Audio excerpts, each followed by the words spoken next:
ada teman-teman Tendik, ada Mas Sate, ada Mbak Mira, ada Pak Heru, ya, serta teman-teman yang saya banggakan dari LEM FHUII yang sudah bersedia bekerja sama untuk acara sosialisasi KEIN dan kurikulum ini, serta adik-adik mahasiswa Fakultas Hukum Universitas Islam Indonesia yang saya banggakan.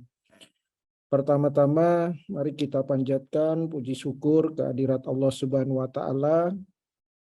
Pada malam hari ini kita bisa bertemu melalui Zoom meeting meskipun acaranya diselenggarakan malam hari, di mana kita dengan bisa mengikuti acara Zoom meeting ini, mudah-mudahan kita selalu diberi kesehatan yang baik oleh Allah Subhanahu wa Ta'ala. Amin. Salawat dan salam semoga senantiasa dicurahkan kepada junjungan kita Nabi besar Muhammad Shallallahu Alaihi Wasallam, keluarga, sahabat, serta tabiin hingga kita selaku umat akhir zaman. Adik-adik sekalian, malam hari ini dengan adanya acara sosialisasi KEIN dan kurikulum 2022, saya kira ini acara yang sangat penting oleh adik-adik diikuti.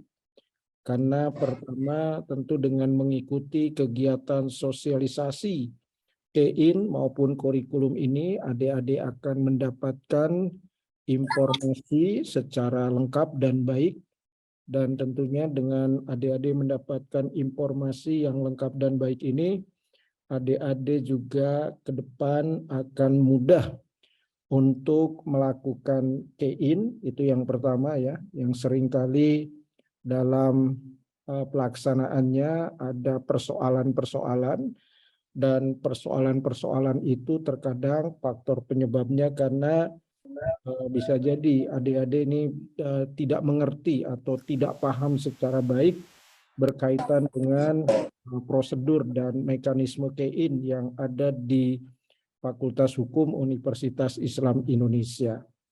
Nah, yang kedua, acara kita juga menjadi sangat penting terkait dengan sosialisasi kurikulum 2022. Adik-adik semua harus tahu bahwa kurikulum Fakultas Hukum UII, khususnya program studi hukum, program sarjana, memang beberapa waktu yang lalu sudah dilakukan perubahan dari kurikulum 2017 menjadi kurikulum 22 ya. Nah, kurikulum 2022 ini merupakan bentuk responsif dari program studi hukum, program sarjana atas perkembangan-perkembangan yang ada saat ini, salah satunya terkait dengan program Kampus Merdeka ya. Nah, oleh karena itu nanti pada saatnya Pak Ari Wibowo dibantu Pak Dodi akan menjelaskan kepada adik-adik seperti apa sebenarnya kurikulum 2022 ini didesain, dan seperti apa juga kurikulum 2022 ini mengadopsi kebijakan Kampus Merdeka.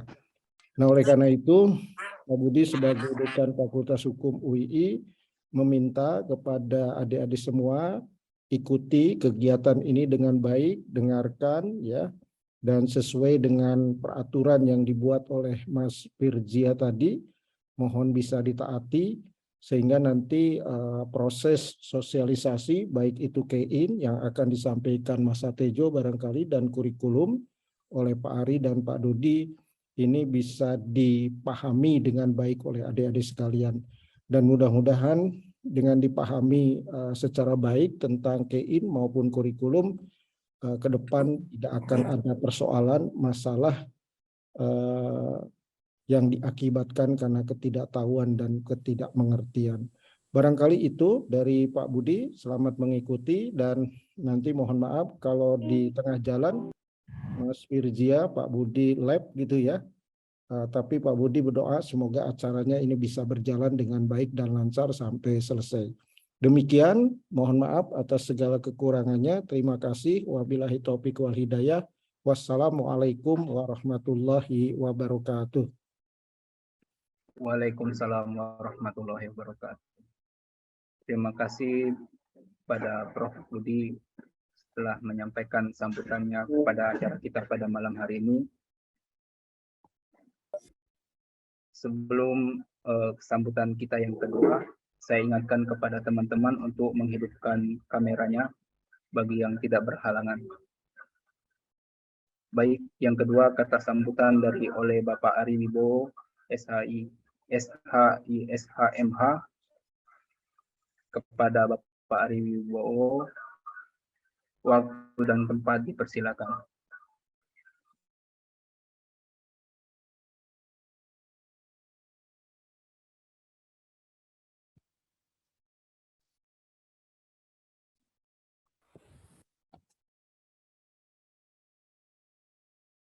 Saya minta tolong dikasih akses untuk share screen.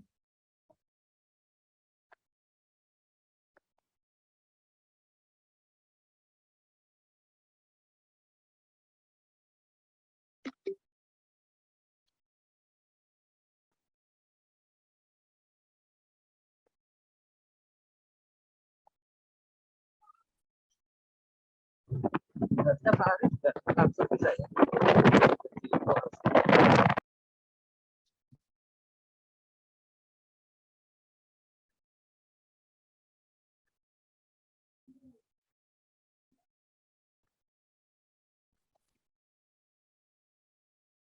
Ini saya belum bisa share screen. Siapa yang bisa kasih akses ya? Mas Sati atau Mbak Mira? Kalau kayak gini biasanya Mbak Mira. Nah, Mbak Mira. Mbak Mira, Mas Sati. Sebentar. Posisi host ada di Pak Dodi. Mohon maaf. Oh, Pak Dodi. siapa Pak Dodi? Iya. Terlempar ke tempat Pak Dodi kayaknya. Oh, Pak Dodi minta tolong saya jadikan co-host. Oh, sudah, Prof. Ari, sudah. Oh, sudah. Mohon maaf, Bapak, hostnya dilempar sama Pak Dodi, Bapak. Ya, sudah. Ya, oke. Udah kelihatan ya share screen saya? Sudah. Sudah, oke. Assalamualaikum warahmatullahi wabarakatuh. Wabarakatuh. Prof. Budi, selaku Dekan Fakultas Hukum Universitas Islam Indonesia yang saya hormati, Prof. Dodi Setiawan Nurherianto, PhD, selaku Sekretaris Program Internasional. Di sini juga ada Mas Arief Satejo, ada Mbak Mirani Desi, ada Mas Heru, dan juga ada beberapa staf akademik serta mahasiswa yang berbahagia. Alhamdulillah kita syukuri malam hari ini kita bisa bersama-sama ini Prodi bersinergi dengan lembaga eksekutif mahasiswa, khususnya Divisi Advokasi Masyarakat, yang selama satu periode ini hubungan antara Prodi dengan LEM itu insya Allah sangatlah baik, dan kita sering mengadakan acara secara bersama-sama, secara bersinergi.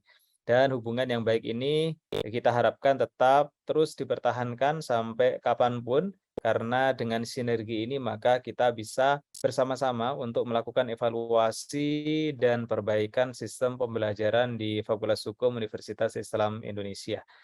Sebelum nanti Mas Arief Satejo akan menyampaikan terkait dengan tata cara KEIN, terlebih dahulu saya akan menyampaikan kurikulum 2022, yang ini merupakan kurikulum terbaru yang nantinya akan diberlakukan mulai tahun akademik 2022-2023.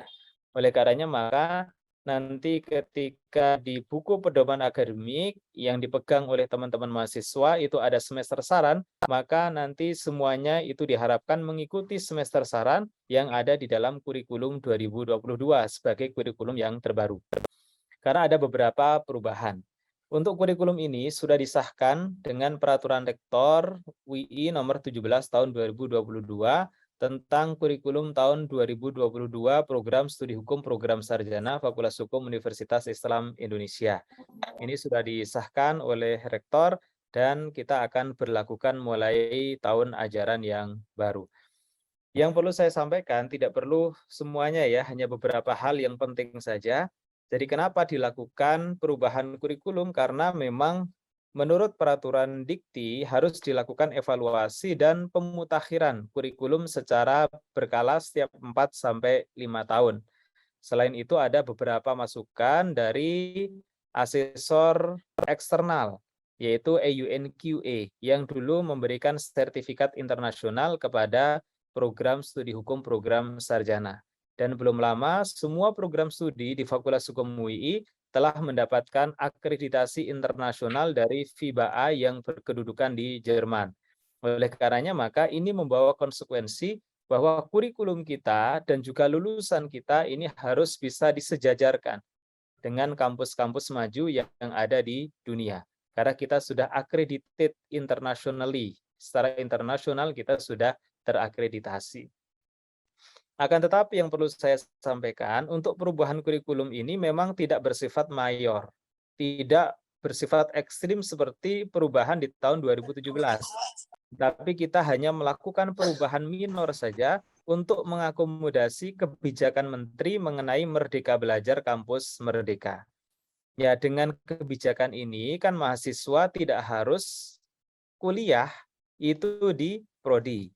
Akan tetapi harus diberikan peluang untuk mengambil kegiatan di luar prodi sebanyak 20 SKS yang nanti akan dikonversi menjadi mata kuliah. Ini adalah hak mahasiswa. Maka untuk beberapa tahun terakhir ini ada yang mengikuti MSIB, ada yang mengikuti program magang dan studi independen bersertifikat yang diselenggarakan oleh Kementerian Pendidikan dan Kebudayaan RI. Dan itu nanti dikonversi oleh prodi dengan 20 SKS, karena itu diwajibkan oleh Dikti kepada semua program studi. Oleh karenanya maka desain kurikulum kita ini diubah menyesuaikan dengan kebijakan Merdeka Belajar Kampus Merdeka atau MBKM. Ini yang semester ini juga sudah ada 2 mahasiswa yang menyampaikan ke saya telah lolos di program MSIB MBKM yang nantinya juga kegiatan itu setelah selesai akan dikonversi menjadi 20 SKS sehingga yang sudah dikonversi itu nanti tidak perlu diambil lagi oleh mahasiswa. Kemudian untuk proses yang telah dilakukan juga melibatkan mahasiswa melalui DEPRA, Dewan Pertimbangan Akademik.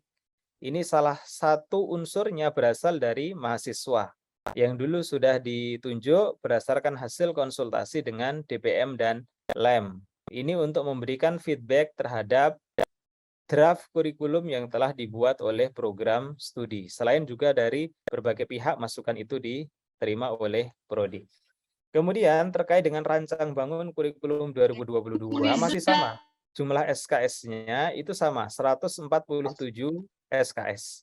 Kemudian dilakukan perubahan terhadap nama mata kuliah dan juga translate nama dalam bahasa Inggris. Ini berpengaruh nanti ya ke mata kuliah yang ada di IP, meskipun itu hanya bersifat minor. Ya, nanti mahasiswa kalau menjumpai dulu namanya as-siasah, besok sudah berubah namanya siasah. Jadi kalau mau kain kok nyari A, nggak ada, namanya sudah berubah. Dari as-siasah menjadi siasah. Kemudian munakahat menjadi munakahah. Dan lain sebagainya. Ada beberapa nama mata kuliah keislaman yang itu berubah. Nah, nanti akan saya tunjukkan mana saja yang berubah. Kemudian kalau profil lulusan sama. Jadi diharapkan nanti mahasiswa itu setelah lulus boleh menjadi praktisi hukum, boleh menjadi akademisi hukum, juga boleh menjadi aktivis atau pegiat masyarakat. Ini tidak berubah. Nah, ini untuk CPL, capaian pembelajaran lulusan, dalam kurikulum lama 2017 itu ada 9. Ini dianggap terlalu banyak. Oleh karenanya maka kemudian diringkas menjadi 5 CPL atau capaian pembelajaran lulusan. Jadi teman-teman mahasiswa ketika ujian itu kan di situ ada CPL, CPMK. Itulah target bagi pembelajaran setiap mata kuliah yang diselenggarakan oleh program studi hukum program sarjana, agar nanti bisa dicapai oleh mahasiswa. Nah, maka nanti mahasiswa ketika lulus diharapkan ya ini 5 CPL, capaian pembelajaran lulusan ini sudah bisa dicapai oleh mahasiswa. Kemudian untuk CPMK diseragamkan ya. Untuk yang sebentar. Untuk PMK ini diseragamkan. Untuk yang 2 SKS itu ada 3 capaian pembelajaran mata kuliah. Kalau yang 3 SKS ada 4 capaian pembelajaran mata kuliah, dan yang 4 SKS ada 5 capaian pembelajaran mata kuliah. Jadi ini sudah diseragamkan antara satu mata kuliah dengan mata kuliah yang lain dengan bobot yang sama. Kalau 2 SKS sama semua CPMK-nya, 3 atau 4 juga sama. Ini struktur mata kuliah yang disarankan, ini saya sampaikan, nanti mahasiswa mengambilnya itu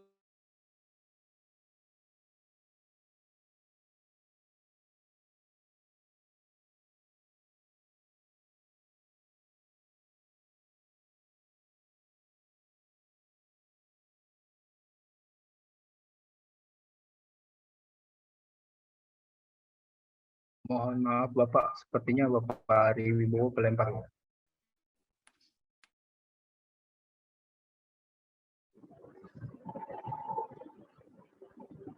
Ya kita tunggu ya. Bentar.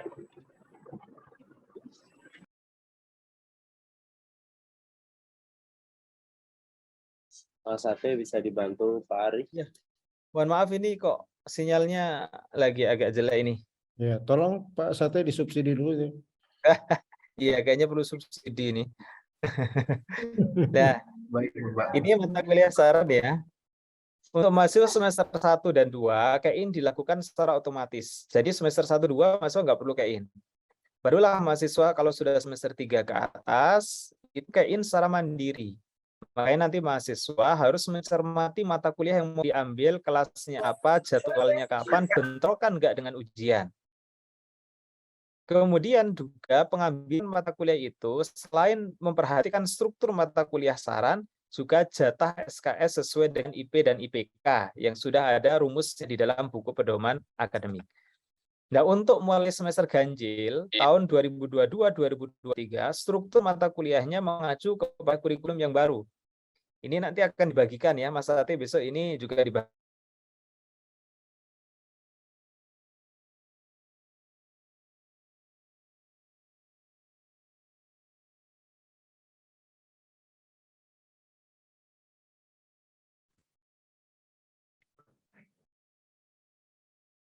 Putus lagi Mas Ari.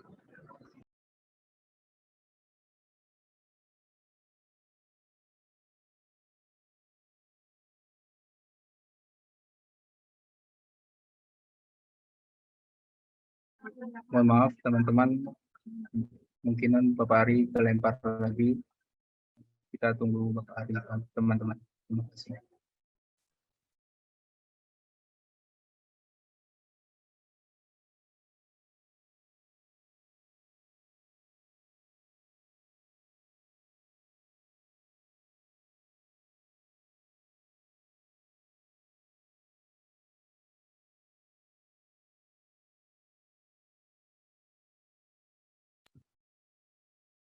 Gangguan lagi, Mas Firji.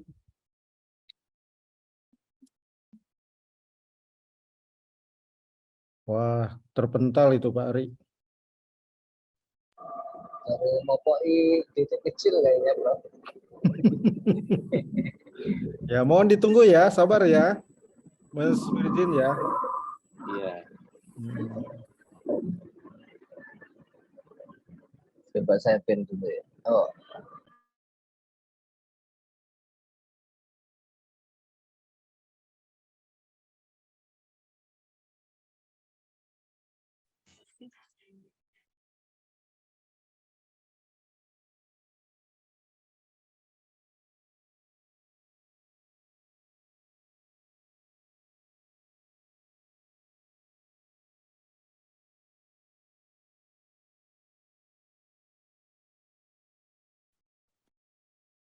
Saya ingatkan lagi kepada teman-teman, untuk yang on cam dipersilakan untuk on cam.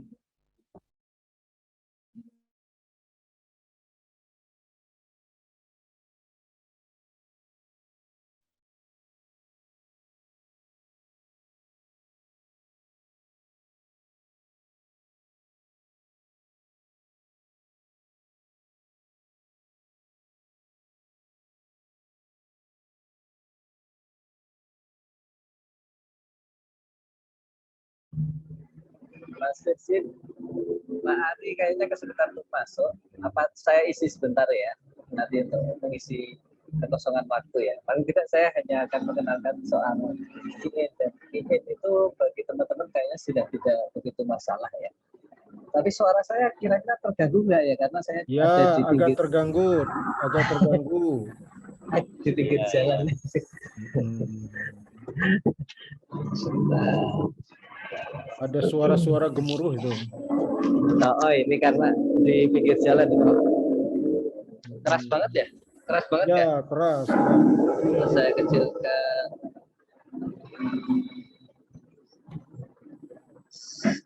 Sekarang tes satu. Ya, oke. Aman. Ini baru pulang dari kantor, Prof. Tadi baru menyelesaikan persiapan revisi untuk besok pagi. Iya, betul. Oke, baik teman-teman.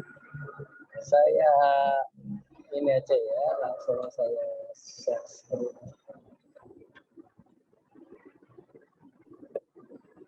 Oke, revisi. Ya, Baik, sudah saya mulai. tampil. Assalamualaikum warahmatullahi wabarakatuh. Waalaikumsalam warahmatullahi wabarakatuh. Alhamdulillah, wala haula wala quwwata illa billah. Yang kami hormati Profesor Dr. Budi Agus Rizwan, biasa M.Hum, selaku Dekan Fakultas Universitas Islam Indonesia. Kemudian yang saya hormati Bapak Ari Wibowo SHI SHMH, selaku pejabat sementara Kaprodi Program Studi Indonesia, dan saya hormati Bapak Dodi Setiawan Nur Herianto, MPXD, selaku Mas Tate mungkin perlu dekat dengan mikrofon, Mas. baik. Oke. Gini ya Mas ya. Ya, betul. Oke, baik. Ya, mohon maaf ini ya. Bapak Dodi Setiawan SHMH LLM PhD selaku Kaprodi yang baru gitu ya. Jadi di malam ini kita kehadiran dua Kaprodi, terus program studi hukum, program sarjana Fakultas Hukum Universitas Islam Indonesia, dan yang saya cintai teman-teman lembaga eksekutif mahasiswa maupun lembaga mahasiswa Fakultas Hukum Universitas Islam Indonesia, dan teman-teman mahasiswa yang saya cintai. Saya sampaikan terkait dengan KIN ya. Ini sebenarnya KIN itu hanya sebuah istilah karena sifatnya digital, maka kemudian sifat pengambilan mata kuliah yang akan adik-adik ambil pada semester yang akan datang itu diistilahkan KIN. Kalau waktu orang tua kalian kuliah dulu mungkin istilahnya KRS gitu ya, kartu rencana studi. Jadi setiap mahasiswa itu wajib pada awal semester sebelum berjalan itu wajib mengambil atau memilih mata kuliah apa saja yang akan diikuti selama satu semester ke depan.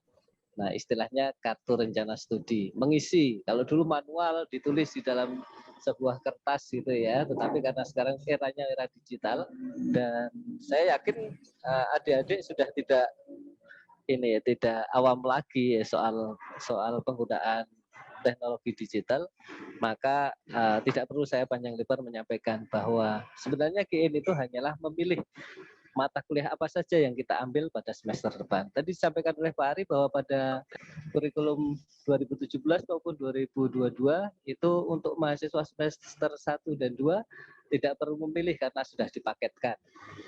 Nah, tetapi kalau untuk mahasiswa setelah mulai semester 3 sampai nanti selesai itu diperkenankan untuk memilih. Mungkin Pak Ari tadi belum sampai menjelaskan tentang ada pola ya. Jadi pola yang ditetapkan oleh Kemenristek-Dikti, mahasiswa itu dalam satu semester itu tidak boleh mengambil ya, di dalam kurikulumnya itu tidak boleh mengambil atau rata-rata bolehnya maksimal mengambil hanya 21 SKS.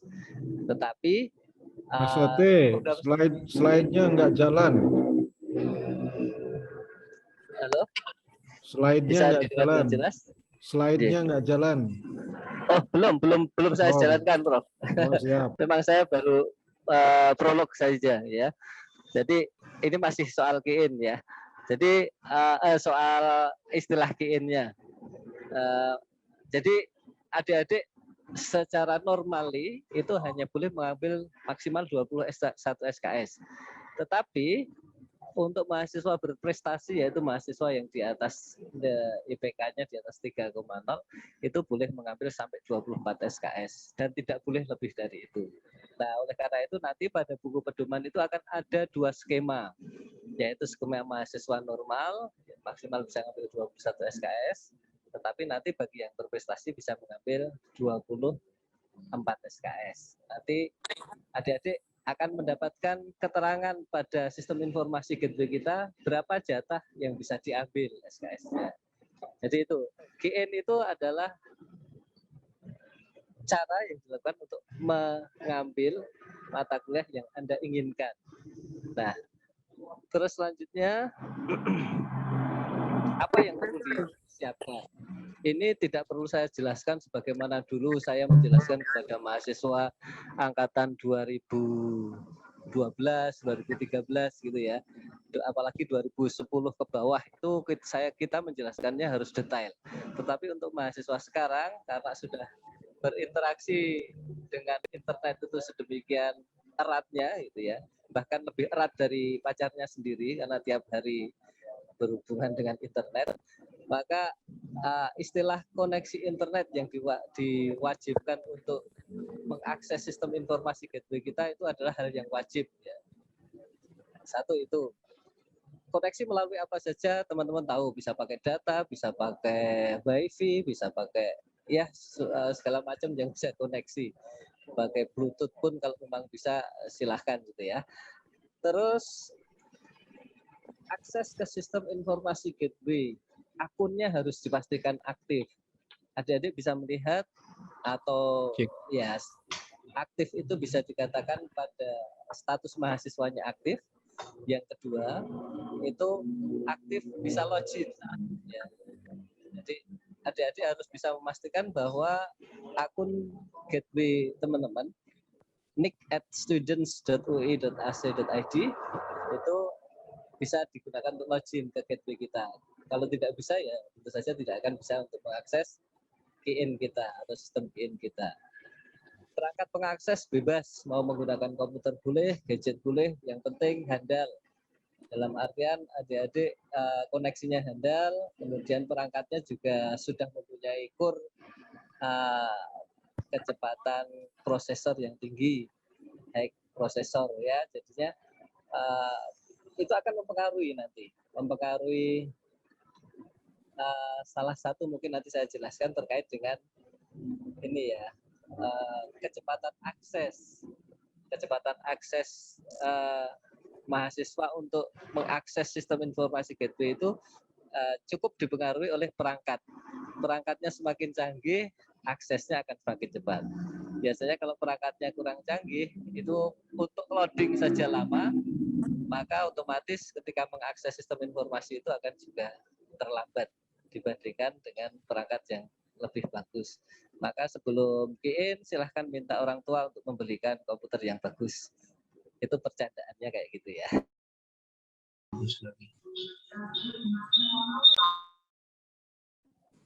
KIN sudah dijelaskan pada di kalender akademik yang ada yang bisa Anda akses di law.ui.ac.id maupun di akademik tulisannya pakai bahasa Inggris ya, academic gitu, pakai C semua, .ui.ac.id itu akses website atau portalnya DLA ya, Direktorat Layanan Akademik. Itu juga ada kalender akademik yang di dalamnya akan diterangkan jadwal.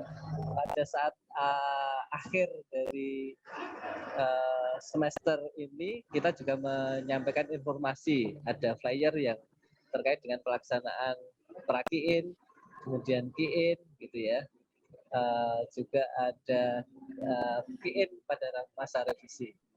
Terus yang kelima adalah terkait syaratnya adalah terkait lunas tagihan. adik-adik bisa melihat tagihannya berada di tagihan gateway. Nah, nanti di sana ada kelihatan ada yang bertanda merah atau enggak. Nah, untuk saat ini tagihan paling lambat sepertinya tanggal 24 kalau enggak keliru harus dibayarkan. Nah, nanti bersamaan dengan kalau prakiin itu nanti masih boleh belum bayar, tetapi adik-adik kalau pada saat masa kiin kemudian belum bayar, maka status kiin yang berada pada prakiin yang masih posisi di keranjang itu tidak bisa diambil atau dikiinkan. Istilahnya tidak dapat dibeli. Sudah di keranjang tetapi tidak bisa dibeli karena apa? Nggak bawa uang. Nah, istilahnya seperti itu. Oleh karena itu lunasan tagihan itu hal yang wajib dilakukan sebelum melakukan kiin. Nanti silahkan cek di tagihan apakah ada tagihan atau tidak. Lanjut. Nah, ini yang saya jelaskan tadi terkait dengan proses kiin. Ada prakiin. Prosedurnya sama. Syaratnya yang berbeda adalah soal pembayaran. Ketika prakiin, teman-teman belum bayar masih boleh mengambil, tetapi hanya masuk ke keranjang. Ya. Tapi pada masa kiin, teman-teman tidak bisa mengkiinkan itu atau mengambil mata kuliah itu untuk di kelas itu untuk diambil karena belum bayar. Pasti ketika diklik nanti akan muncul keterangan sebenarnya sewaktu masuk sudah ada keterangan Anda belum bayar, belum berhak untuk mengambil kiin. Terus pada masa revisi itu teman-teman bisa mengubah. Sebenarnya pada masa prakiin tadi baru mengambil ke keranjang, pada masa kiin itu bisa memasukkan atau membeli apa yang sudah di keranjang itu, ataupun mengganti juga masih bisa. Oh, saya tidak jadi mengambil mata kuliah metodologi, saya mau mengambil pemagangan dulu lah, misalkan seperti itu. Nah, itu bisa dilakukan, dan itu bisa dilakukan juga pada saat masa revisi ya. Jadi misalkan pada masa kiin sudah mengambil mata kuliah hukum adat gitu misalkan, oh kok ternyata saya harus mengambil mata kuliah hukum munakahah dulu. Nah, itu bisa yang hukum adat dihapus kemudian ganti mengambil mata kuliah hukum adat munakahah gitu, seperti itu. Jadi ada 3 proses ya, prakiin, kiin, kemudian revisi, dan jadwalnya ada semua di nanti kita informasikan juga ada di kalender akademik. Terus akan beberapa problem akan muncul pada proses kiin ini. Salah satu tidak bisa login. Nah, oleh karena itu nanti perlu diidentifikasi. Tidak bisa login itu karena apa? Misalkan karena lupa password, silahkan request ke BSI atau ke IT Fakultas Hukum juga bisa. Ya, itu biasanya jangan sampai nanti pada saat kiin teman-teman tidak prepare sehingga tidak bisa login, sudah bingung di situ. Kemudian tidak ada jaringan, ya jelas kalau tidak ada jaringan tidak bakal bisa. Oleh karena pastikan bahwa Anda sekalian berada di jaringan yang terbaik. Boleh di rumah, boleh di warnet, boleh di kampus gitu ya. Yang Anda yakini tidak pernah ada trouble. Terus mahasiswa belum aktif. Ini ada beberapa mahasiswa yang kemarin cuti, tolong segera mengurus ya. Harusnya sudah diurus untuk aktif kembali. Kalau tandanya apa? Nah, ada keterangan di bawah di status mahasiswa itu. Pada status mahasiswa itu ada status cuti, terus ada status aktif. Kalau yang lulus ada status lulus. Tidak bisa login juga bisa disebabkan karena server sibuk ya. Servernya karena pada saat jadi kurang lebih mungkin ada sekitar 3.000 sampai 4.000-an request pada saat awal kiin. Itu sering kali terjadi. Nah, pada saat awal kiin itu istilah teman-teman mungkin dikatakan itu adalah rebutan gitu ya. rebutan, sebenarnya rebutan mau masuk gitu ya. Ada kalanya rebutan mau masuk untuk login, ada kalanya rebutan untuk mengambil mata kuliah. Nah, di sini memang akan terjadi stuck, tapi teman-teman itu mungkin prosesnya berkisar 1 sampai 30 menit awal ya. Sebenarnya itu tidak berhenti. Sistem itu akan merequest satu persatu ya, tapi karena saking banyaknya, maka dia akan memproses antrian QIWI-nya itu satu persatu. Nah, itu yang butuh waktu. Biasanya teman-teman ada yang tidak sabar sehingga pasti terus bingung, terus kemudian telepon IT support gitu ya, bahwa sistemnya down dan sebagainya. Akan terjadi seperti itu, sehingga teman-teman dimohon jangan panik ya. Jangan panik ya, usahakan terus tetap stay cool, terus menggunakan perangkat yang bisa semaksimal mungkin. Terus untuk hal ini seperti harus menunggu di good refresh browser dan sebagainya, itu hanya teknik-teknik saja ketika terjadi stuck seperti itu tadi. Misalkan sampai kemudian muncul server is not unsure seperti itu, nanti silahkan di refresh saja, di refresh terus ya. Selanjutnya, sepertinya hal-hal yang penting itu, dan saya lupa belum saya buatkan, tetapi ini memang belum waktunya kami buatkan karena kami belum selesai melakukan penjadwalan. Nanti kalau sudah kami jadwalkan, kita sudah membuat jadwal, kemudian kita publish, biasanya kami membuatkan semacam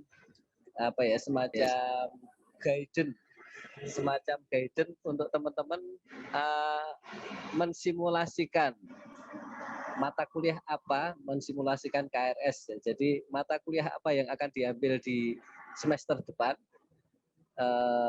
kemudian jumlah SKS-nya berapa, kemudian ada tabrakan atau enggak. Karena yang perlu kehati-hatian kita, ini agak sedikit kemunduran ya. Kalau dulu itu kita menggunakan Unisys, itu sistem yang sederhana, tetapi kebetulan di situ sudah ada warning tabrakan jadwal ujian. Jadi selain jadwal kuliah, itu diidentifikasi jadwal ujian yang bertabrakan kelas 1 dengan kelas yang lainnya, sehingga teman-teman tidak akan mungkin terjadi tabrakan. Tetapi pada sistem gateway kebetulan belum ada. Ini baru saya minta untuk segera meng-create itu ya, warning untuk tabrakan ujian. Sebenarnya harus mudah, tapi kurang tahu, belum diakomodasi. Nah, itu nanti teman-teman dengan simulasi yang saya buat dengan Excel itu bisa melihat, oh saya tabrakan mata kuliah ini gitu ya. Mata kuliah ini kalau saya mengambil mata kuliah metodologi A dengan hukum adat C gitu, oh ternyata ada tabrakan. Nah, harusnya mengambil D atau E atau apa yang kira-kira tidak tabrakan. Nah, simulasi ini penting, salah satunya juga untuk menyesuaikan dengan semester saran yang ada di buku panduan. Ya, jadi teman-teman mengambil sesuai dengan semester saran dulu. Misalnya semester saran 1 itu semester saran untuk semester 3 itu apa saja. Nanti dirunut hanya kelasnya saja yang teman-teman ubah-ubah agar di situ tidak terjadi tabrakan. Atau di situ kan teman-teman pasti juga akan mempertimbangkan dosen siapa saja yang akan diambil mata kuliah A ini. Oh ya, saya lebih suka dengan dosen yang berkarakter, yang keras, yang tegas gitu. Oh saya ngambil misalkan Prof Budi gitu. Oh saya pengen mengambil yang bijaksana, yang nilainya nilainya lebih mudah gitu. Saya mengambil dosen CB gitu ya. Oh saya pengen yang penjelasannya sistematis, jelas dan sebagainya, saya pengen mengambil Prof Ari gitu, misalkan seperti itu. Nah itu pasti akan dilakukan. Tetapi nanti pada saat di lapangan tentu saja akan terjadi hal-hal karena itu tadi, karena kapasitas ruangan, kemudian ketersediaan kelas, maka tentu saja istilah dalam tanda kutip rebutan itu akan terjadi. Nah, ketika rebutan, ketika Anda nggak dapat, pasti akan harus cari alternatif lain. Nah, disitulah teman-teman harus membuat simulasi dari Excel yang akan kita bagikan itu, ya, yang akan kita bagikan itu agar agar nanti ketika terjadi pilihan yang sudah habis, mata kuliah sudah habis, Anda sesegera mungkin bisa beralih. Oh, kalau mata kuliah A habis, saya harus ambil C, atau ambil yang F atau J atau K gitu. Nah, sehingga tidak berpikir dari awal lagi, skemanya sudah dibuat. Nah, situ pentingnya teman-teman untuk merencanakan key-in. Ya. Selain persiapan prepare yang di awal tadi, yang sangat dibutuhkan adalah salah satunya perencanaan key-in. Buat skema, mungkin 2, 3, atau 4 skema gitu ya. Sehingga nanti alternatif Anda untuk mengambil mata kuliah itu lebih mudah gitu. Atau sudah tidak mikir dari awal lagi, tapi sudah punya skema. Kalau skema 1 gagal, skema 2, skema 3 dan sebagainya. Itu dulu yang juga saya lakukan seperti itu. Sekarang saya bawa teman-teman ke ini ya, ke teknisnya ya. Saya mungkin ada teman yang berkenan untuk menjadi volunteer untuk mencoba. Adakah Mas Dosi? Ada yang berkenan menjadi volunteer? Ya teman-teman, jika ada yang bisa jadi volunteer. Secara umum saya perlihatkan dulu Mas, secara umum. Jadi ketika teman-teman login ya, itu nanti akan masuk di menu dashboardnya Gateway, tetapi berbeda ya. Nanti mungkin teman-teman ada tidak fasilitas tidak selengkap ini gitu ya. Aksesnya dibatasi untuk mahasiswa. Di sini ada akun, kalau teman-teman usahakan sebelum key-in mungkin bisa mengatur passwordnya. Jangan sampai password ini diketahui oleh orang lain, karena bisa jadi teman bisa jadi lawan di situ ya. Karena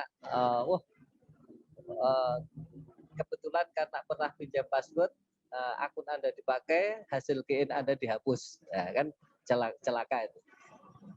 Terus kadang ada yang kemudian menanyakan kepada kami ketika kita lihat sejarahnya yang menghapus akun itu sendiri, kan berarti bukan karena kesalahan sistem, tetapi karena memang kealpaan menggunakan password yang mungkin dipakai di komputer lain atau di pinjam teman dan sebagainya, tidak kemudian diganti passwordnya, itu jadi masalah. Silakan sebelum key-in usahakan mengganti password dulu, biar tidak histori pemakaian di luar itu tidak bisa dimanfaatkan oleh orang lain.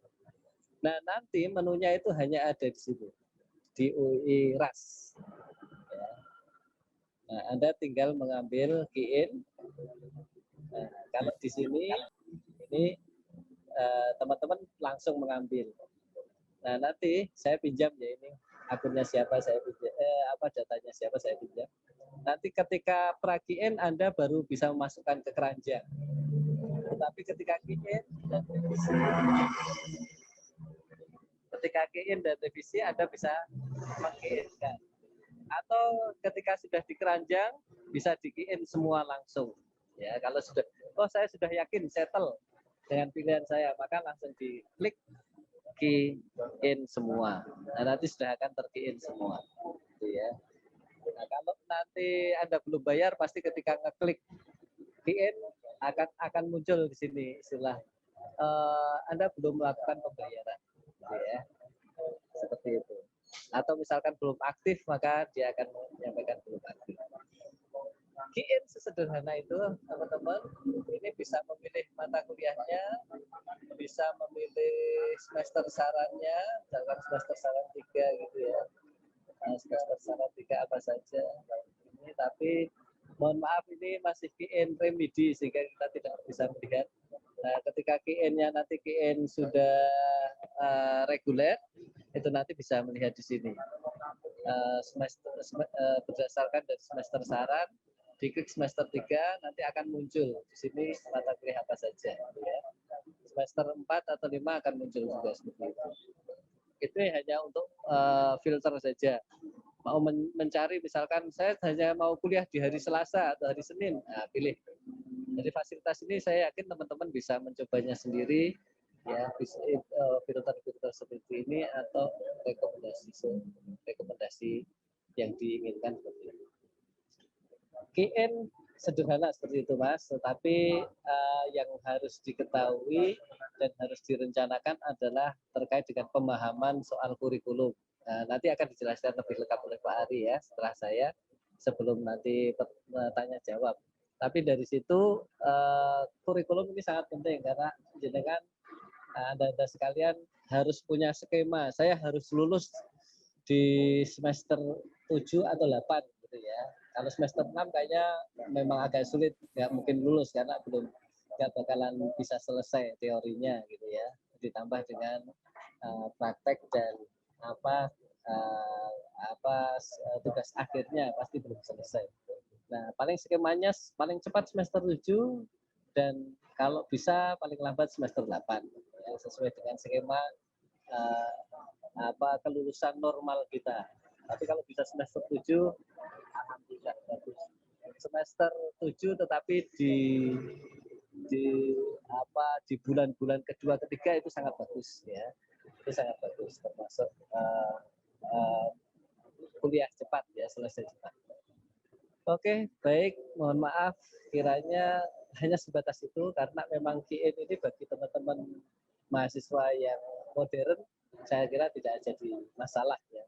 Hanya yang perlu dikuatkan adalah pemahaman tentang skema belajar, kurikulum untuk pengambilan, karena ada beberapa mahasiswa kita itu yang istilahnya geblondrok itu mengambil mata kuliah yang maksudnya tidak mengikuti skema sehingga buang-buang waktu, ngambil mata kuliahnya 24 tetapi banyak mata kuliah pilihan, sehingga padahal mata kuliah pilihan itu hanya diperlukan 8 SKS atau 4 mata kuliah. Ada pilihan bebas, pilihan kemahiran, pilihan keislaman. Itu kan baru 6 SKS. Nah, salah satunya bisa memilih salah satu dari 3 pilihan di atas. Boleh mata kuliah kemahiran, boleh Islam, boleh bebas. Nah, itu sehingga nanti tepatnya 8 SKS dari situ.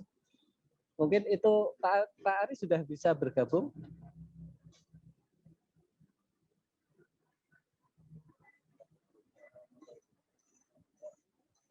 Belum ada aja? Mungkin belum Bapak.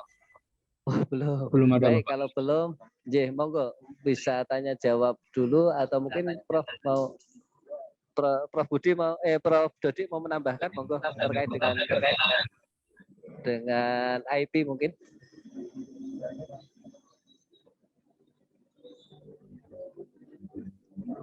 Oke, Kalau tidak ada tanya jawab saja, nggak apa-apa. Ngobrol saja nggak masalah ya. Dari mana dari kita? Oke, baik. Terima kasih banyak pada Bapak Arif sudah memaparkan bagaimana tahapan demi tahapan dalam melakukan key-in pada saat mengambil mata kuliah di platform UI Gateway yang telah difasilitasi oleh kampus Universitas Islam Indonesia sendiri. Dari apa yang telah disampaikan oleh Bapak Arif, seperti tadi kita memasuki acara kita yang ketiga, yaitu sesi tanya jawab aja ya Bapak.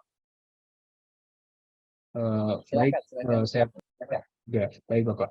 Saya persilakan untuk teman-teman apabila ada pertanyaan untuk menekan fitur raise hand, dan bagi teman-teman yang mengalami kendala fitur raise hand, silakan untuk disampaikan di kolom komentar yang nanti akan saya bacakan.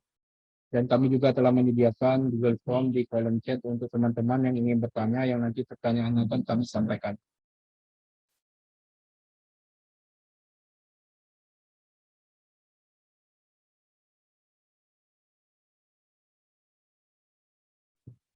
Oke, baik. Bapak, ini ada Rahma Zahida.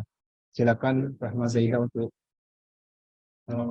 on cam atau menyalakan mic-nya. Baik, maaf sebelumnya Pak, saya ingin bertanya, kalau nilai remediasi itu akan mempengaruhi KIN apa tidak ya? Langsung saya jawab ya. Iya. Tidak mempengaruhi secara Baik, teknis. Kalau dari DLA menjelaskan itu tidak mempengaruhi. Jadi misalkan yang digunakan IPS dan IPK-nya itu adalah murni reguler. Jadi misalkan perubahan IPS karena mengambil remedi, maka itu tidak dipakai. Yang dipakai yang semester reguler.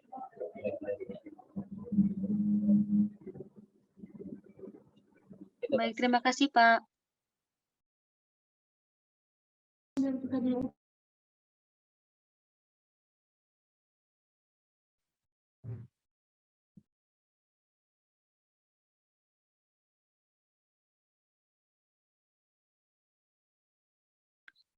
Oke, baik teman-teman, apakah ada yang ingin bertanya lagi? Silakan untuk raise hand.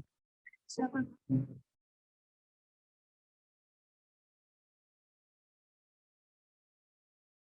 Oke, silakan untuk bersama Narendra Ramadan. Saya persilakan. Ya. Assalamualaikum warahmatullahi wabarakatuh. Terima kasih Mas Pak sudah diberikan kesempatan. Sebenarnya saya udah lewat link, tapi saya nanya langsung nggak apa-apa ya. Pertanyaan saya sebenarnya gini Pak. Pra-KIN besok atau KIN besok ini kan, ya nggak besok, maksudnya nanti waktunya pas setelah datang itu, apakah setiap mahasiswa itu udah pasti bisa ngambil semua mata kuliah yang disarankan itu belum, atau gimana gitu ya Pak? Kalau misalkan tidak semua mahasiswa bisa ngambil mata kuliah yang disarankan, itu solusinya gimana Pak berarti? Kosong gitu. Sekian aja Pak, itu pertanyaan saya. Terima kasih Pak. Iya, baik, terima kasih Mas. Jadi kita atau Departemen Prodi itu sudah merencanakan berapa sih kelas yang dibuka untuk kebutuhan mahasiswa di tahun angkatan yang ada. Misalkan, oh ini mata kuliah yang disarankan di semester 3. Nah, ada berapa orang sih jumlah mahasiswa di semester 3 itu? Yaitu kita berusaha untuk memberikan sejumlah mahasiswa angkatan tersebut. Tetapi kadang-kadang karena proses proses memilih mata kuliah itu dengan banyak pertimbangan. Ada yang pertimbangan dosen favorit, ada yang pertimbangan dosen, ya, artinya dosen ada yang dicari memang favoritnya karena kemudahannya, kebijaksanaannya, dan sebagainya. Ada juga yang karena pertimbangan aktivitas. Oh, saya pengen kuliah di hari Senin Selasa saja, atau Senin Selasa di awal minggu, di akhir minggu saya pengen tidak kuliah gitu. Nah, pemilihan-pemilihan ini kan akhirnya menyebabkan kadang-kadang sporadis pada rebutan gitu ya. Sehingga terjadilah perebutan itu saya lihat bahwa itu acak gitu. Dan menyebabkan teman-teman ada yang sporadis mengambilnya. Mungkin ada sekitar 10 sampai 15 atau 20% mengalami hal tersebut. Tapi ada yang fine-fine saja. Nah, untuk mahasiswa yang kebetulan tidak mendapatkan itu, biasanya prodi berusaha untuk memfasilitasi. Istilahnya kalau teman-teman LEM sering sering berdialog dengan prodi soal tambah kuota dan sebagainya, sampai kemudian maksimal. Dengan pertimbangan prodi pasti akan mempertimbangkan hal-hal yang bijak, seperti misalkan memang mata kuliah itu dibuka di semester yang berlaku. Misalkan mahasiswa minta tambahan banyak, tetapi pada mata kuliah yang tidak disarankan di semester itu tentu saja tidak akan dilayani, ya. Atau dilayani tetapi hanya sebatas kewajaran saja. Tapi kalau mata kuliah itu memang disarankan di semester itu, sementara mahasiswa membutuhkan banyak, tentu saja itu nanti akan diperhatikan oleh prodi. Beberapa pengalaman bahkan prodi sempat menambah kelas ya, sampai 2 kelas, ada yang sampai 2 kelas ditambah karena menyesuaikan dengan kebutuhan. Nah, inilah yang agak sulit kita perkirakan. Pengambilan sporadis itu yang sulit. Memang paling enak kalau prodi memaketkan seperti halnya ketika teman-teman kelas semester 1 dan 2 itu dipaketkan kan tidak ada masalah. Tetapi kadang-kadang ada beberapa mahasiswa merasa saya punya hak untuk memilih dosen. Saya kan punya hak untuk memilih dosen yang terbaik untuk saya. Nah, oleh karena pertimbangan seperti itu, akhirnya paket dan sebagainya ini tidak diberlakukan di tempat kita. Kita masih istilahnya humanis, masih demokratis ya, membuka kesempatan seperti itu. Tetapi memang risikonya seperti ini. Nah, kalau sampai misalkan betul-betul nggak mendapatkan SKS, maka ya teman-teman bisa mengambil alternatif mata kuliah yang bisa saja ngulang, mata kuliah yang belum lulus, atau mengambil mata kuliah pilihan yang kira-kira tidak mempunyai syarat dasar ilmunya, atau mengambil mata kuliah mungkin di atasnya 1 semester, atau mata kuliah yang memang tidak istilahnya tidak bersyarat ya, tidak harus mempelajari mata kuliah tertentu, ilmu tertentu dulu sebelum masuk ke sana. Misalkan seperti mata kuliah kemahiran ya, kemahiran kan harus punya dasar tentang keilmuan hukum.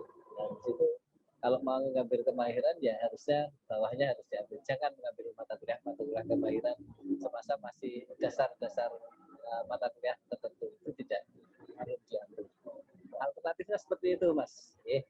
Ya nanti yang penting jangan panik dulu. Biasanya teman-teman yang panik itu justru nanti terkosong.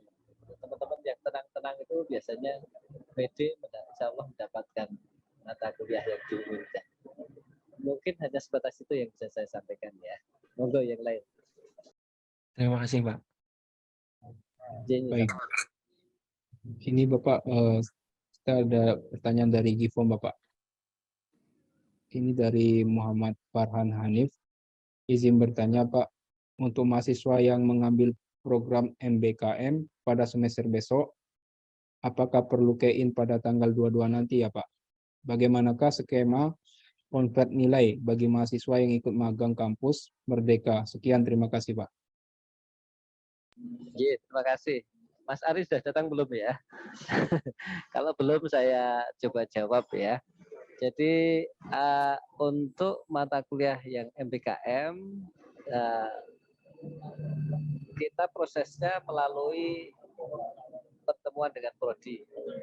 Untuk asesmen MBKM yang diikuti itu seperti apa polanya. Nah, nanti di situ akan terlihat mata kuliah apa saja yang linear dengan kegiatan MBKM tersebut. Nah, ketika sudah ditentukan, dimusyawarahkan dengan mahasiswa, mata kuliah, oh ini mata MBKM ini cocok dengan mata kuliah, anggap saja misalkan seperti pemagangan, terus kemudian ada kontrak drafting, terus legal memorandum dan sebagainya, misalkan seperti itu. Nah, mata kuliah yang sudah ditentukan oleh prodi itu kemudian harus di-key-in oleh mahasiswa di semester yang akan datang. Sehingga itu untuk tempat nilai, memasukkan nilai konversi dari program MBKM itu. Jadi wajib ya Mas ya, wajib untuk meng-key-in-kan mata kuliah yang sudah disepakati. Dan insya Allah itu dipastikan dijamin mendapatkan mata kuliah itu, hanya saja mungkin dosennya bebas ya. Artinya kalau misalkan tidak bisa key-in sendiri, ya nanti kita key-in kan dengan kelas yang bebas. Toh karena di situ nanti tidak perlu kuliah istilahnya. Tetapi kalau mau misalkan tapi ini di MBKM biasanya tidak diizinkan untuk kuliah. Memang dia fokus untuk MBKM, program MBKM selama 6 bulan itu. Biasanya seperti itu. ada beberapa yang mengizinkan untuk tetap kuliah dengan batas maksimal SKS berapa, itu tergantung instansinya masing-masing. Kalau misalkan seperti itu, saya mau ngambil mata kuliah ini milih karena memang akan mendalami tentang ilmu itu, monggo kan mau GIN sendiri dipersilahkan juga. Ya, jadi wajib gitu ya. Cukup itu, Mas. Baik Bapak, Ya, terima kasih Bapak. saya izin lanjutkan sebentar ya yang tadi ya. Oh iya Bapak. Ya. Bapak. Ya, saya lanjutkan yang tadi. Ini mata kuliah yang disarankan untuk kurikulum 2022. Jadi memang beda dengan yang kurikulum 2017. Jadi mahasiswa nanti menyesuaikan dengan paket mata kuliah saran yang baru. Jadi untuk semester 1-2 tadi sudah disampaikan Mas Ate, sebelumnya juga sudah saya sampaikan. Ini 20 SKS, 20 SKS. Ini nggak bisa nambah, nggak bisa mengurangi juga. Tapi mulai semester 3, ini mahasiswa mulai memilih sendiri. Jadi mulai semester 3, ini mata kuliahnya, kalau kita paketkan 24. Kalau jatahnya memang 24, di UI Gateway maksimalkan, ambil 24. Tapi kalau jatahnya kurang dari 24, ya dikurangi saja, mata kuliah manapun. Dikurangi, misalnya jatah kok 22, ya kurangi saja yang ada di paket ini. Mungkin dikurangi bahasa Indonesia, bahasa Inggris, atau mata kuliah yang lain. Dikurangi 2 SKS menjadi 22. Jadi sesuaikan. Kalau memang jatah maksimal, ambil maksimal sesuai dengan paket ini. Kemudian semester 4, itu kita paketkan 24 SKS juga. Jadi kalau jatahnya memang 24, maksimalkan, ambil 24. Tapi kalau jatahnya kurang, ya dikurangi nanti mata kuliahnya. Nah, untuk semester 5, ini memang kita paketkan hanya 22 SKS. Ya, kalau memang jatahnya 24, ya ambil saja mata kuliah yang ada di atasnya 2 SKS. Atau bisa juga sudah mulai mengambil satu mata kuliah pilihan, sehingga menjadi 24 SKS. Ini boleh digenapi menjadi 24 SKS kalau yang jatahnya memang 24 SKS. Kenapa kok semester 5 ini hanya 22? Ini asumsinya ada mahasiswa di semester 5 yang ambil MBKM. Merdeka Belajar Kampus Merdeka. Mungkin ngambil magang atau ngambil MS studi independen. Nah, nanti ini bayangannya sebagian besar mata kuliah inilah yang akan dikonversi. Ada mata kuliah kewirausahaan syariah, Islam rahmatan lil alamin, peradilan agama, hukum acara pidana. Ini kemungkinan nanti yang akan dikonversi menjadi mata kuliah bagi yang ikut MBKM. Kalau enggak pun ambil aja ini 22. Kalau jatahnya 24, ambil lagi 24. Ambil lagi 2 SKS sehingga menjadi 24 SKS. Nah, semester 6 ini memang yang dianjurkan untuk mengambil mata kuliah MBKM. Sekalipun semester 5 ini boleh. Semester 5 boleh. Kemarin juga pada ambil semester 5 untuk yang ganjil. Tapi yang genap sebagian besar memang semester 6. Jadi untuk semester 6 ini pun juga mata kuliah yang kemungkinan akan dikonversi menjadi mata kuliah MBKM. Jadi kalau magang misalnya, nanti bayangannya kira-kira 20 SKS itu akan diambilkan dari paket mata kuliah semester 6 ini. Nah, ini beda ya dengan 2017. Yang sangat terlihat berbeda itu memang yang paket semester 5 dan 6. Itu sangat berbeda dibanding dengan kurikulum 2017. Makanya ikuti yang kurikulum yang baru saja. Nah, kecuali pemagangan ya, pemagangan ini memang mau menghabiskan untuk mahasiswa yang angkatan 2019 dan angkatan 2020 ya Mas Ati ya? Untuk pemagangan. Pemagangan ini kan dulu di semester 5. Ya, sekarang ini semester 6. Jadi yang mau dihabiskan itu yang ganjil angkatan berapa Mas Ati? 2019 sama? Dari 2019 ke bawah. 2019 ke bawah ya. 2019, 2018, 2017, 2016. Nanti akan dihabiskan di semester ganjil besok. Jadi tetap ambil pemagangan di semester ganjil. Tapi mulai angkatan 2020, ambil pemagangannya nanti di semester 6. Ya. Mohon maaf ya, semester 7. Di semester 7. di semester 7. Ini coba saya cekkan kurikulum yang lama ya. Nah, ini yang penting yang untuk pemagangan.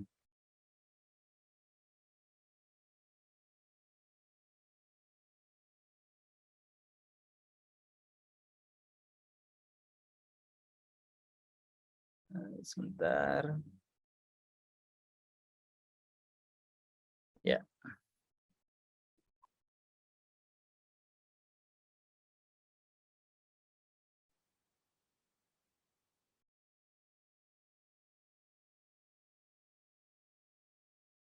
Ya, ini. Saya share screen ya. Ini kalau Anda lihat di buku pedoman akademik yang lama, ya, maka pemagangan ini ada di semester 5. Tetapi di dalam kurikulum yang baru sudah diubah menjadi semester 7. Nah, ini harapannya nanti pelaksanaan pemagangan ini tidak berbenturan dengan KKN. Sekalipun di semester yang sama, tapi pelaksanaannya menjadi berbeda. Nah, ini nanti untuk yang angkatan 2020 ke atas, ambil pemagangannya itu di semester 7. Tapi bagi yang di bawah 2020, itu ambil pemagangan nanti di semester ganjil ya, tetap ada di semester 5. Jadi nanti akan mulai dihabiskan di semester 5 dan nanti untuk 2020 ke atas mengambilnya itu sudah di semester 7.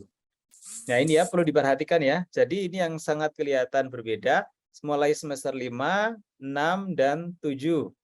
Ini silahkan untuk diambil oleh mahasiswa pada semester ganjil besok. Nah, kecuali kalau memang jatahnya itu 24, yang 22, kemudian yang 23, yang 14, ini silahkan saja bisa diambil secara penuh sampai 24 SKS dengan mengambil mata kuliah yang lain. Kalau semester 7 masih mau ngambil 24, ya silahkan, boleh mengulang mata kuliah yang dirasa nilainya itu memang belum memadai. Nah, sebagai gambaran saja untuk MBKM, biar tidak bertanya-tanya, ya ini memang kita sudah tetapkan mata kuliah yang akan dikonversi di dalam MBKM. Jadi kalau teman-teman mahasiswa nanti ikut program magang atau sertifikat yang diselenggarakan oleh Kemendikbud, itu nanti akan dikonversi menjadi 20 SKS. Itu nanti kebanyakan memang mata kuliah di semester 6 dan 7. Nah, 3 mata kuliah pilihan, ini 6 SKS kan? Jadi nanti akan dikonversi 3 mata kuliah pilihan yang relevan. Kalau kemarin misalnya ada yang ambil di BPJS, kesehatan misalnya, itu nanti akan dicari mata kuliah yang relevan. Oh, kalau dia itu tugasnya misalnya terkait dengan analisis hukum, nah mungkin dengan mata kuliah yang relevan dengan itu untuk mata kuliah pilihannya. Kalau di BPJS Ketenagakerjaan, ya mungkin akan disesuaikan mata kuliah yang relevan dengan BPJS Ketenagakerjaan. Atau misalnya ada magang di bank, oh berarti nanti bisa dikonversi dengan mata kuliah hukum perbankan, mata kuliah pilihan. Kemudian ada yang magang di bidang IT. Oh, mungkin nanti akan dikonversi menjadi mata kuliah hukum dan perkembangan, hukum pidana IPTEK misalnya, informasi dan teknologi, ilmu pengetahuan dan teknologi, dan seterusnya. Jadi 3 mata kuliah ini diambil yang relevan dengan bidang pemagangan atau studi independen yang diambil oleh mahasiswa. Kemudian akan dikonversi juga menjadi mata kuliah pemagangan. Jadi kalau sudah ambil mata kuliah pemagangan dikti, nggak perlu ambil lagi mata kuliah pemagangan di internal, karena akan dikonversi nilainya. Kemudian mata kuliah penelusuran dokumen hukum. Ini kan juga mata kuliah yang diperlukan untuk di semua instansi. Sehingga ketika mahasiswa itu magang atau ambil studi independen, maka otomatis dia akan belajar penelusuran dokumen hukum. Maka ini akan dikonversi. Kemudian yang terakhir, yang wajib, yang utama untuk dikonversi, ini adalah mata kuliah etika profesi hukum. Karena ketika magang kan akan belajar etika profesi hukum. Sementara yang opsional, ini nanti disesuaikan dengan yang relevan. Bisa nanti dengan advokasi masyarakat, dengan kewirausahaan syariah, dengan penyusunan kontrak. Nah, misalnya kemarin ada ambil MSIB di perusahaan tertentu dan dia tugasnya membuat kontrak. Maka salah satu mata kuliah yang dikonversi adalah mata kuliah penyusunan kontrak. Keadvokatan, pembentukan peraturan perundang-undangan, misalnya magang di DPR, di bidang legislasi. Nanti akan dikonversi mata kuliah menjadi pembentukan peraturan perundang-undangan. Praktek penyidikan dan penuntutan, pendidikan Pancasila, kewarganegaraan, ilmu negara, bahasa Indonesia, bahasa Inggris, metode penemuan hukum, dan filsafat hukum. Ini mata kuliah yang nanti akan kemungkinan dikonversi dari kegiatan MBKM. Jadi jangan khawatir kalau ikut MBKM nanti akan dikonversi menjadi mata kuliah, dan yang akan dikonversi itu memang sudah ditempatkan di semester 6 dan 7. Saya kira demikian tambahan dari saya. Silakan kalau ada pertanyaan yang lain. Izin bertanya Bapak. Ya. Dari saya Bapak. Jadi untuk kurikulum yang baru ini itu diberlakukan untuk angkatan 2020 atau angkatan 2020 itu masih menggunakan kurikulum yang lama kemarin Bapak? Terima kasih Bapak. Ya, untuk angkatan 2020 itu nanti sudah menggunakan kurikulum yang baru, kurikulum 2022. Jadi semuanya itu sebenarnya mengacunya ya ke kurikulum 2022. Nah, kecuali tadi ya pemagangan. Pemagangan itu memang nanti akan mulai diterapkan kurikulum baru itu di semester 7 ya, untuk angkatan 2020. Karena kalau nanti dipaksakan untuk angkatan 2019 ke bawah, maka akan menghambat kelulusan. Dia harus menunggu nanti ambil pemagangan di semester 7. Oleh karenanya, maka untuk angkatan 2019 ke bawah, khusus pemagangan tetap ambil di semester 5. Tapi nanti 2020 ke atas, itu mengambilnya di semester 7. Ini nanti sudah disetting terkait dengan mata kuliah prasyarat, terkait dengan jumlah untuk mengambil mata kuliah pemagangan. Tapi untuk selain pemagangan, maka kurikulum 2022 ini berlaku untuk semua angkatan. Itu ya. Ada lagi yang lain? Baik Bapak, terima kasih Bapak. Ini ada yang bertanya, mohon maaf, bertanya tapi namanya minta di hidden, tidak boleh disampaikan. Ini ada yang direct message. Mau tanya, berarti untuk angkatan 2020 yang sekarang mau masuk semester 5, ini berarti ikut kurikulum 2022. Ya, tadi sudah dijawab ya. Ya, ikut kurikulum 2022. Izin bertanya, apakah di semester depan masih ada pilihan model pembelajaran secara online? Tidak. Semuanya luring, kecuali untuk dosen yang sakit, maka itu diselenggarakan secara online. Nanti ada keterangannya. Misalnya dosen yang sakit itu ada Ibu Karimatul Ummah. Itu nanti akan disetting secara online. Ada Bapak Aunur Rahim Fakih. Itu sakit, sehingga nanti akan disetting secara online. Tapi untuk semuanya, kecuali dosen yang sakit, itu akan disetting secara luring. Jadi tidak ada opsi untuk perkuliahan daring. Semuanya nanti harus datang ke Yogyakarta. Ada lagi? Izin Bapak, ini ada dari direct message lagi Bapak. Ya. Izin bertanya Pak, apakah buku pedoman akademik yang baru dapat segera dibagikan kepada mahasiswa sebelum masa prakein Pak? Itu Bapak. Ya, ya. Untuk buku pedoman ini baru mau disusun ya, karena ini memang baru disahkan kurikulumnya oleh rektor. Tapi untuk dasar pengambilan KEIN nanti cukup pakai ini saja. Nah, nanti ini yang dibagikan. Ini dibagi nanti ya, dibagi. Untuk yang lain-lain masih sama. Yang lain-lain masih sama. Jadi yang berbeda hanya yang ini saja. Untuk rumus IP, IPK yang menentukan jatah SKS masih sama, menggunakan buku pedoman yang lama. Begitu juga dengan penilaian, masih sama. Yang berbeda hanya mata kuliah yang disarankan saja, karena strukturnya itu sudah berbeda. Nah, nanti selebaran yang tadi saya sampaikan akan dibagikan kepada mahasiswa. Gitu, ada lagi yang lain? Baik Bapak, terima kasih Bapak. Ini Bapak, ada bertanya lagi Bapak. Kalau angkatan 2019 masih bisa ambil pemagangan di semester 7 besok ya Pak? Bisa, bisa. 19 bisa. 19 bisa. 19 sudah bisa ambil. Ini Bapak, ada ada lagi yang lagi lain? Bapak. Izin bertanya Bapak, jika saya belum KKN dan belum magang, apakah di semester 7 besok bisa saya ambil bersamaan gitu Bapak? Terima kasih. Semester 7. Oh boleh, kan memang paketnya magang dengan KKN itu diambil di semester 7, tapi pelaksanaannya nanti tidak bersamaan. Jadi antara magang dengan KKN itu pelaksana tidak bersamaan sekalipun itu sama-sama diambil di semester 7. Jadi tidak ada masalah ketika ambil KKN dan pemagangan di semester 7. Ada lagi yang lain? Ini Bapak, ada lagi di kolom chat Bapak, izin bertanya, gimana caranya kita tahu kalau matkul yang kita ambil di KN itu pas jadwal UTS dan UAS-nya saling bertabrakan? Oh Begitu, ya, Bapak. ya itu nanti ada yang akan dibagikan. Di situ isinya adalah jadwal kuliah dan jadwal ujian.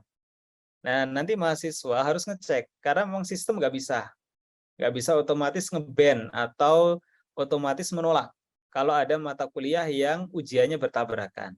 Oleh karenanya mahasiswa harus cermat, harus melihat jadwal kuliah, harus melihat jadwal ujian, dipastikan tidak bertabrakan, baru diambil di KIN.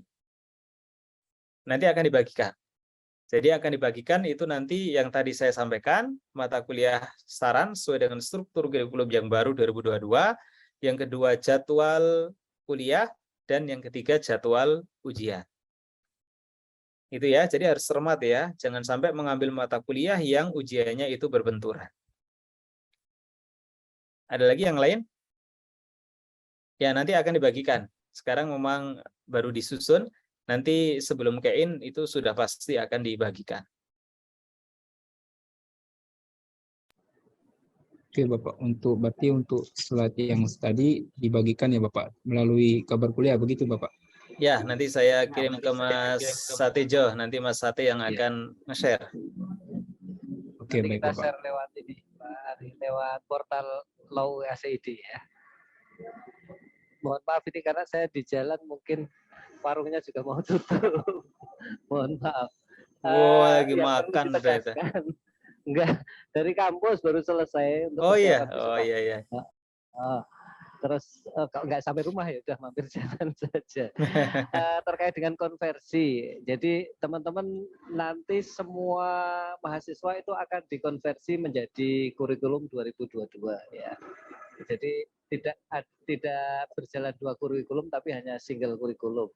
Nanti nilai-nilai yang diperoleh di kurikulum 2017 akan dikonversi ke 2022 dan notabene karena tadi sudah dijelaskan Pak Ari bahwa setara ya sifat konversinya jadi sama persis, tidak ada perubahan, hanya beberapa nama mata kuliah saja yang berubah, jadi tetap tidak masalah. Pak Ari sekalian mungkin minta tolong kepada teman-teman LEM terkait dengan pengisian NKMD dosen. Ya. Kami mohon teman-teman LEM bisa mempropaganda teman-teman mahasiswanya agar yang belum mengisi dimohon untuk mengisi karena itu bagian penting bagi evaluasi dosen yang kemarin mungkin merasa kecewa dosennya nggak pernah berangkat dan sebagainya, tolong diisikan. Tapi untuk dosen-dosen yang memang prestasinya bagus juga diisikan sehingga menjadi pertimbangan prodi untuk melakukan pembinaan atau perbaikan kualitas pembelajaran. Ya, yang sekarang masih bisa diisi atau sudah deadline, Mas Sate? Masih bisa diisi, silahkan diisi. Ya, mahasiswa silakan mengisi penilaian kinerja dosen yang linknya dulu sudah dibagi ya. Di kabar kuliah juga seharusnya dibagi oleh dosen yang bersangkutan. Silakan, nanti mau diisi baik, buruk ya sesuai dengan kenyataan. Dan kami jamin, dosen tidak akan mengetahui apa yang diisi oleh mahasiswa. Jadi nanti tinggal kami laporkan saja, ada mahasiswa yang komplain terkait dengan A, B, C, dan seterusnya. Tapi identitas akan dijamin kerahasiaannya. Jadi dosen nggak bisa ngecek isian mahasiswa. Yang bisa ngecek itu hanyalah program studi. Gitu ya, nanti minta tolong sekali lagi mensosialisasikan terkait dengan pengisian NKMD, nilai kinerja mengajar dosen. Ya, ada lagi? Ini banyak sekali sebenarnya yang ada di chat Kalau ini. mungkin di ini aja Baik, Pak Ari. Bapak. teman-teman lab mencatat yang ada di ini di chat ya, di chat Zoom itu, tolong nanti kami dibagikan gitu ya, sehingga nanti kami mungkin bisa menjawab melalui ask and question. Ask and answer atau answer and question. Ya, oke. Ini baik Bapak. Waktunya kayaknya nggak cukup. Ya. Oh, ada satu nih yang mungkin penting ya. Izin angkatan 2020 apabila tidak kebagian mata kuliah semester 5, apa bisa ambil mata kuliah 6, 7? Bisa. Tapi kalau memang tidak kebagian, nanti minta tambahan kuota dulu ya. Minta tambahan kuota dulu. Tapi perlu diingat, mahasiswa jangan membentur-benturkan dengan mata kuliah yang lain demi untuk mendapatkan dosen favoritnya. Kalau memang nggak dapat dosen favorit, ya sudah, ambil kelas yang lain dengan mata kuliah yang sama. Ya karena memang itu cepet-cepetan. Dan dosen itu kan banyak, jadi tidak bisa semua mahasiswa mengambil mata kuliah yang diampu oleh satu dosen saja untuk mata kuliah paralel. Jadi kalau nggak dapat, minta tambahan kuota, nanti tolong lem juga fasilitasi ya. Untuk penambahan kuota, nanti juga akan difasilitasi oleh bagian akademik, dan nanti kalau misalnya sudah nggak bisa lagi dibuka, mentok ya, karena memang kuotanya nggak bisa ditambah, barulah nanti mengambil mata kuliah lain, bisa mata kuliah paket semester 7 atau semester 6. Ya, karena memang kurikulum kita itu kurikulum yang menganut mata kuliah tanpa prasyarat. Sehingga bisa saja mengambil mata kuliah atasnya, kalau memang tidak kebagian mata kuliah sesuai dengan yang disarankan. Tapi opsinya minta tambahan kuota dulu ya. Kemudian ini, ya IPK di bawah 2, apakah bisa ambil 24 SKS? Nah, cek nanti. Ini saya nggak akan jawab, biar Anda ngecek di buku pedoman akademik. Ada rumusnya, IP berapa, IPK berapa, sama dengan SKS maksimal berapa. Cek sendiri nanti ya. Ada lagi? Sudah cukup? Baik Bapak. Ini mungkin cukup dari komen Bapak. Mungkin ini terakhir Bapak dari saya Bapak. Ya. Jadi waktu semester 3 kemarin itu Bapak, saya melakukan key-in kan Bapak. Nah, saya itu mengalami kendala server begitu Bapak. Yang dimana loading di server itu jalan terus Bapak, tetapi matkulnya tidak muncul. Kira-kira dari fakultas sendiri untuk kendala server ini, apakah ada solusi dari pihak fakultas yang akan disampaikan kepada mahasiswa yang mengalami kendala tersebut ya Bapak? Terus yang kedua, bagaimana pihak fakultas dalam menyiasati kelak apabila jumlah ketersediaan kelas tidak sesuai dengan kapasitas jumlah mahasiswa perangkatannya gitu Bapak? Ya, oke. Ya, yang pertama terkait dengan server. Itu memang ketika key-in kan yang membuka secara bersamaan itu ribuan. Sehingga servernya memang crowded. Tetapi yang punya akses terkait dengan hal itu adalah BSI, Badan Sistem Informasi di Pusat. Maka ketika ada mahasiswa komplain terkait dengan gangguan server, disampaikan ke kami akan menyampaikan kepada Badan Sistem Informasi. Kemudian yang kedua, bisa jadi karena koneksi internetnya kurang bagus. Makanya besok kalau key-in cari koneksi internet yang bagus sehingga tidak terjadi kendala dalam pengambilan mata kuliah. Dan yang ketiga, tadi mata kuliah kalau tidak mencukupi, kita sudah upayakan mencukupi kelasnya. Tapi kalau nanti ternyata perkiraannya meleset, kan hanya prediksi ya. Jadi prodi memprediksi kira-kira yang mau ambil sekian dari mahasiswa satu angkatan yang belum mengambil. Itu ada hitung-hitungannya. Nah, kalau ternyata hitungannya meleset, ya silakan seperti biasanya. Ada formulir yang bisa diisi untuk permintaan penambahan kuota kelas. Tapi nanti mahasiswa tidak bisa memilih ya. Kalau misalnya mintanya A, belum tentu yang dikabulkan yang A. Nanti dilihat, kalau memungkinkan ambil kelas B, C, D, ya nanti akan diambilkan untuk yang A, B, C, dan seterusnya. Kan biasanya begitu. Jadi praktein nanti akan terlihat, kita evaluasi, kurangnya sekian, nanti ketika key-in sudah kita tambah kuotanya. Kalau setelah key-in kok masih kurang juga kuotanya, ya kita tambah, nanti masa revisi. Gitu.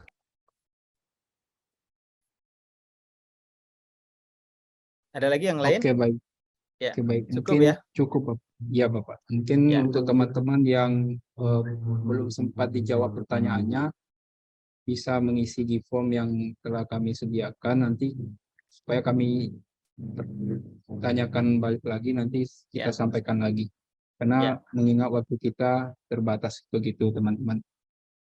Oke, terima kasih kepada Bapak Ali Wibowo dan Bapak Muhammad Arif.